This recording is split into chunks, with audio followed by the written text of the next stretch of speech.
Siemaneczko widzowie, z tej strony Godlike. Dzisiaj mam dla was niestety smutne wieści.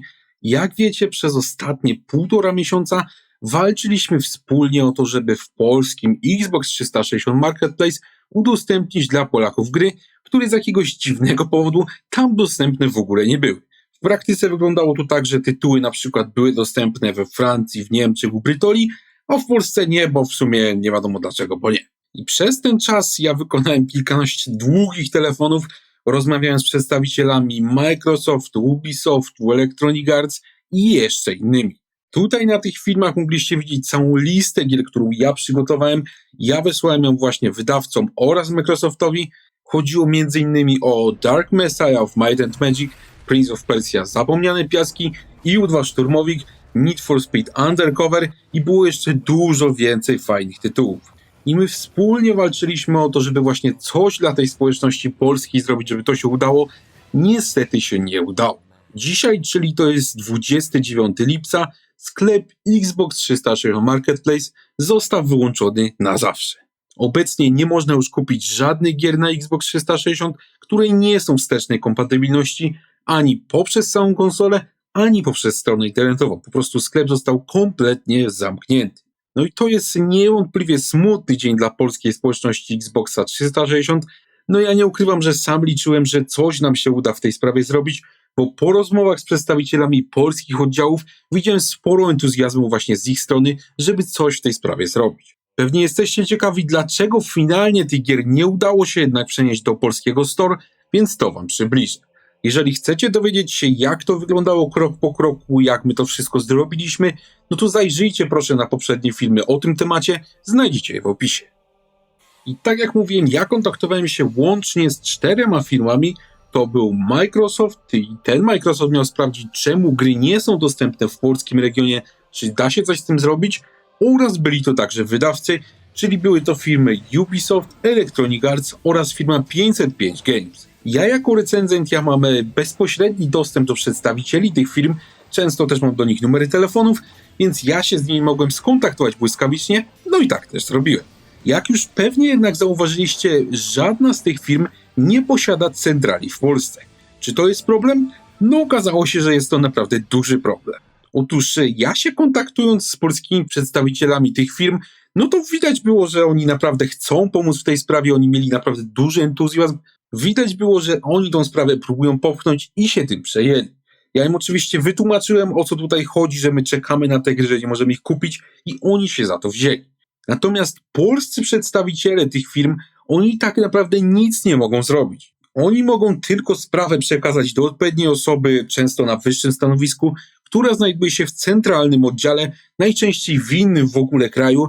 I na ten centralny oddział oni mogą tylko trochę naciskać, żeby się tym zajął.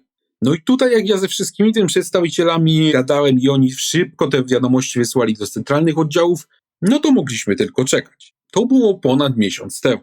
Jak się jednak okazało po chwili, te centralne oddziały tych firm mieszczące się za granicą miały głęboko w dupie to, że wy nie możecie kupić gier w sklepie na Xboxie 360 i w ogóle niespecjalnie się paliły do odpowiedzi. Ja wam powiem, że często w ogóle my nie otrzymywaliśmy odpowiedzi od tych centrali, a jeżeli już, no to często były to takie lakoniczne pierdoły, jak na przykład od centrali Microsoftu w USA. Ona sobie napisała, że no Polacy tych gier nie mogą zakupić, bo to jest decyzja ich działu sprzedaży i w ogóle mam to w dupie. Ja wam jeszcze powiem, że jeden z polskich przedstawicieli, ja wam tutaj nie powiem który, bo nie chcę robić problemów, on wysyłał 3 razy co tydzień prośby do swojej centrali, żeby zajęła się tą sprawą. I wiecie co? Nawet mu kurde nie odpowiedzieli, także no możecie się domyśleć, jaki stosunek te centralne oddziały firm mają do swoich własnych pracowników, a co dopiero do polskich graczy. Także finalnie tutaj przeszkodą okazały się centrale firm, które nie zwracały uwagi ani na nasze skargi, ani nawet na skargi swoich własnych przedstawicieli. Oni to mieli kompletnie w dupie. Czy coś więc w tej sprawie da się dalej zrobić? No tutaj już pewnie nie, bo sklep, tak jak mówiłem, został wyłączony, natomiast nie chciałbym, żebyście się załamywali, bo moim zdaniem, chociaż finalnie tych gier nie udało się przywrócić, to zarówno ja, jak i wszyscy wy, którzy wsparliście tą inicjatywę, my możemy spać spokojnie, że zrobiliśmy wszystko, żeby to wszystko się udało. Zamiast tylko narzekać, tam pierdzieć na jakichś forach, jak to jest źle i w ogóle, My przeszliśmy do działania. Nawet jeżeli finalnie nie udało nam się tego celu osiągnąć, to myślę, że za same próby możemy być z siebie dumni. Z tego miejsca chciałbym podziękować wszystkim, którzy wsparli tą właśnie inicjatywę. Przede wszystkim wam właśnie, drodzy internauci. Ja widziałem całe dziesiątki, jak nie setki osób, które wyrażały właśnie swoje poparcie dla tej sprawy. Mówiły, że to dla nich bardzo ważne i trzeba ratować te gry. Nawet ja wczoraj wieczorem chyba dostałem z 5 wiadomości od widzów, czy coś udało się zrobić, czy te gry udało się dodać. Także dziękuję wam bardzo za wsparcie. Dzięki wam wiem, że było w tą sprawę warto się zaangażować. Chciałbym także podziękować chłopakom z M Kwadrat Podcast oraz redakcji Gaming Mode za wsparcie tej inicjatywy na samym jej początku. Dla mnie to było bardzo ważne, bo ja przyznam, pierwszy raz w życiu robiłem coś takiego, także nie było mi na początku łatwo, ale dzięki waszemu wsparciu poszło na pewno lepiej. Finalnie chciałbym też podziękować redakcjom Gry Online, CD Action oraz redakcji xgp.pl za stworzenie artykułów na temat tej inicjatywy, które też opublikowali na swoich głównych stronach. Dzięki temu o tej inicjatywie dowiedziało się dużo więcej osób i mieliśmy dużo większą szansę na sukces. Na koniec chciałbym też podziękować przedstawicielom polskich firm, którzy mi w tej sprawie pomogli, od razu przystąpili do działania. Jeżeli to oglądacie, to wiecie, o kogo chodzi i dzięki wam bardzo. Także dziękuję wam wszystkim bardzo. Jeżeli coś się w tej sprawie kiedykolwiek jeszcze zmieni, to bądźcie pewni, że na pewno będę w tej sprawie dalej walczył. Pozdrawiam i trzymajcie się.